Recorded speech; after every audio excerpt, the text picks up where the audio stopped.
আপনারা কি family card বাস্তবায়ন হোক চান? দেশের কৃষক সমাজকে, কৃষকদেরকে আমরা কৃষক কার্ড পৌঁছে দিব সেটি চান? আপনারা কি দেশে খাল খনন চান? বেকার যুবকদের কর্মসংস্থান দেশে এবং বিদেশে ব্যবস্থা করি সেই কাজ চান?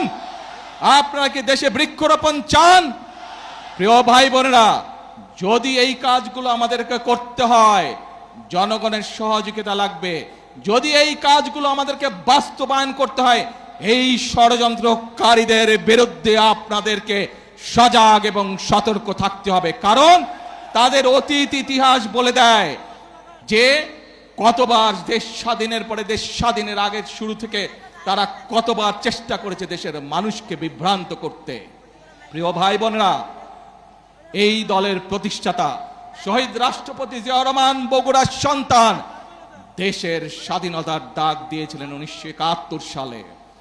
আজ আমরা দেখছি যারা দেশের মানুষকে বিভ্রান্ত করতে চাচ্ছে, জুলাই সনদ নিয়ে বিভ্রান্ত করতে চাচ্ছে, প্রিয় ভাই বোনেরা, তারা তো এই দেশের স্বাধীনতাতেই বিশ্বাস করেনি, এই দেশের অস্তিত্বেই তারা বিশ্বাস করেনি। প্রিয় ভাই বোনেরা, যেই দেশের অস্তিত্বেই তারা বিশ্বাস করে না, তাদেরকে কি বিশ্বাস করা যায়? তাদেরকে বিশ্বাস করা যায় না। যেহেতু তাদেরকে বিশ্বাস করা যায় না, প্রিয় ভাই বোনেরা, বাংলাদেশের মানুষ বিগত 12 তারিখের নির্বাচনে ম্যান্ডেট দিয়েছে বিএনপিকে আগামী 5 বছর রাষ্ট্র পরিচালনা করার জন্য। কারণ আমি যেই পরিকল্পনার কথাগুলো আপনাদের সামনে তুলে ধরেছি, এর সাথে আরো যে করে পরিকল্পনা আছে, যেই 31 দফা আমরা মানুষের সামনে দিয়েছি, যেই জুলাই সনদে আমরা সই করে এসেছি সংসদের দক্ষিণ প্লাজায়, দেশের মানুষ ম্যান্ডেট দিয়েছে সেই জুলাই সনদ বাস্তবায়ন করার জন্য। কোনো বিভ্রান্তিকর পরিস্থিতিতে আমরা পা দেব না। বাংলাদেশের মানুষ ম্যান্ডেট দিয়েছে যেই সকল রাজনৈতিক প্রতিশ্রুতি দেশের মানুষের জীবনযাত্রার মান উন্নয়নের জন্য আমরা মানুষকে প্রতিশ্রুতি দিয়েছি, বাংলাদেশের মানুষ আমাদেরকে ম্যান্ডেট দিয়েছিল সেই কাজগুলো বাস্তবায়ন করার জন্য। ঠিক ইনশাআল্লাহ।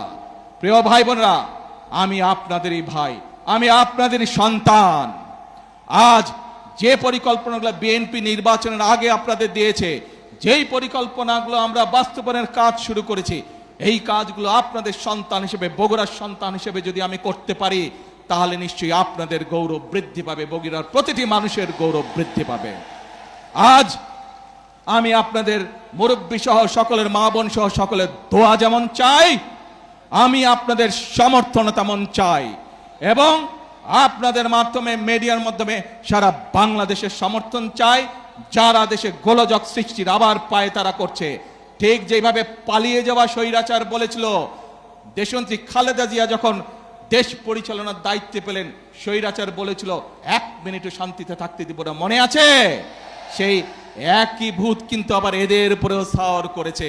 দেখেন কেমন আন্দোলন আন্দোলন কথা বলে, আর ব্যক্তি ঘটনাকে কিভাবে রাজনৈতিক রূপ দিতে চায়।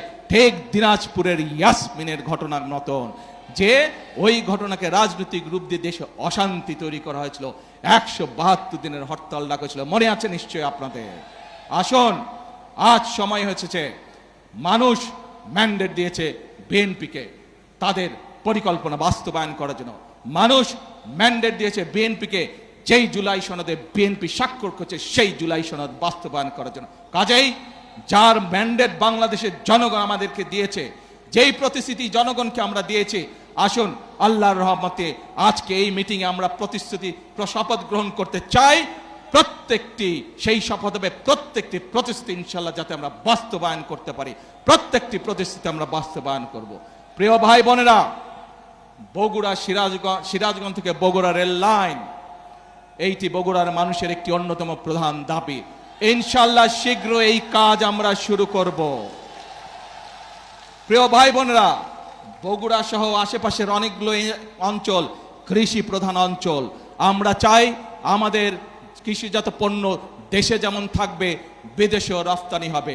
আমি এর মধ্যেই কাজ শুরু করেছি, কিভাবে এই যে আমাদের এয়ারপোর্টটি আছে, এখানে কার্গো প্লেন কিভাবে আসতে পারে এবং আমাদের উৎপাদিত কৃষিজাত পণ্য আমরা বিদেশে রপ্তানি করতে পারি। শুধু তাই নয় প্রিয় ভাই বোনেরা, ইনশাআল্লাহ শীঘ্র আমি কাজ শুরু করব কিভাবে যে বগুড়া বিশ্ববিদ্যালয়, সেখানে কৃষি প্রকৌশলী সহ চিকিৎসা এই বিষয়গুলোকে কিভাবে আমরা এখানে ইনক্লুড করে বিশ্ববিদ্যালয়ের কাজ শুরু করতে পারি, শীঘ্র ইনশাল্লাহ সেই কাজ শুরু করব। প্রিয় ভাই বোনেরা, এই সকল কাজ আমি তখনই করতে পারবো যখন আপনারা আমার হাতকে শক্তিশালী করবেন। আজকে এই মিটিংয়ে আসুন সেই কথা আমি ফিরে যাব। এই দেশ শহীদ জিয়া যুদ্ধ করে স্বাধীনতার ডাক দিয়ে যুদ্ধ করে স্বাধীন করেছিলেন। এই দেশ বাংলাদেশের গণতান্ত্রিকামী মানুষের দেশ। এই দেশ যারা 1971 সালে স্বাধীনতায় বিশ্বাস করে, তাদের দেশ এই বাংলাদেশ।